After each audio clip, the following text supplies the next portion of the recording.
Digital Literacy Skill Building Exercises, Web Browsing and Search Skills. Part 1. Effective Internet Searches.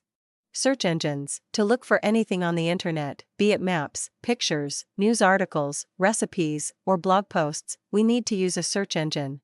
There are many different search engines you can use, but some of the most popular include Google, Bing, Yahoo, and DuckDuckGo. Now let's go to Google's homepage to learn more about how it works. This is the search bar. Let's try some search terms. As an example, let's type green energy. Now let's add quotation marks to our search terms. Notice the difference between searching for green energy with and without quotation marks. The second and third results have changed. The amount of search results has also changed. When we type search terms without quotation marks, the search engine will scour the internet for all the results that include green and energy, green Oregon energy. Using quotation marks guarantees only results which include the search terms as written will turn up. Now let's add +sign jobs to our search terms.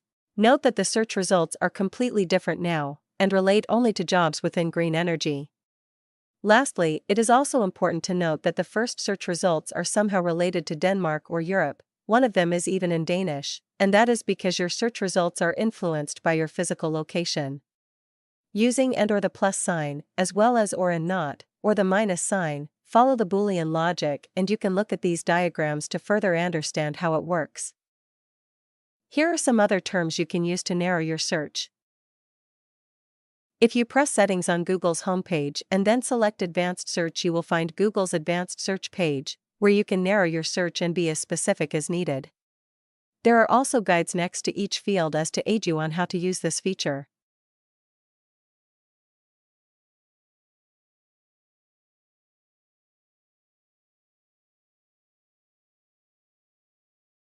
Part 2. Determining reliability. Established institutions. The internet is full of websites and opposing information, so where should we start? We want to look first into sites associated with trusted institutions that have been around for a while and have a proven track record of reliability and integrity. Such sites may include those run by government agencies. These will always end in .gov, accredited education institutions. These will always include .edu on their address, some nonprofit organizations and websites that include your country's specific extension. Places of expertise. Similarly to not going to the doctor for car troubles, you shouldn't search for your information on websites with no known expertise on your subject. If you wish to know more about the flu, it's better to search within the Center of Disease Control and Prevention and other medical websites. .com, commercial websites, with the .com extension, are run by companies and business, or just anyone, really, as this extension can be bought by practically anyone. A majority of these sites is often trying to sell you something.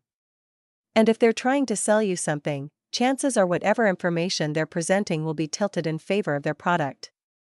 That's not to say corporate sites should be excluded entirely, but a critical eye is advised. Biases. Journalists, reporters, bloggers, authors, researchers, and any human being have inherent biases. Reputable sources will try to remain neutral and expose the facts or information without a voice or a conclusion drawn. However, there are plenty of websites that are purposefully biased. It is better to steer clear of those. You should also be aware of your own bias, as the way you structure your search terms could show different results. For example, searching "is nuclear energy bad?" will yield different results from "is nuclear energy good?" Up-to-date. Sometimes it is important to search for up-to-date information. For example, if your search includes a conflict that is still in progress, then you need to look for last updated section or filter a website by their most recent entries. Anonymity. Articles or studies whose authors are named are often, though not always, more reliable than works produced anonymously. If someone is willing to put their name on something they've written, there's a higher probability they stand by the information provided. Having the author's name also allows for a way to check their credentials. Cross-checking links and sources. Reputable websites often link to each other. With that in mind, you can type into your search engine link, https://www.yourwebsite.com, and the search result will show you which websites are linking to the website you're searching. If lots of sites are linking to your site, and those sites seem reputable, that's a good sign. On the other hand, open-sourced websites like Wikipedia can be less reliable because anyone can edit the contents of a page. However, each Wikipedia article has a list of sources with links, which can be checked and also used as a great place to start your search.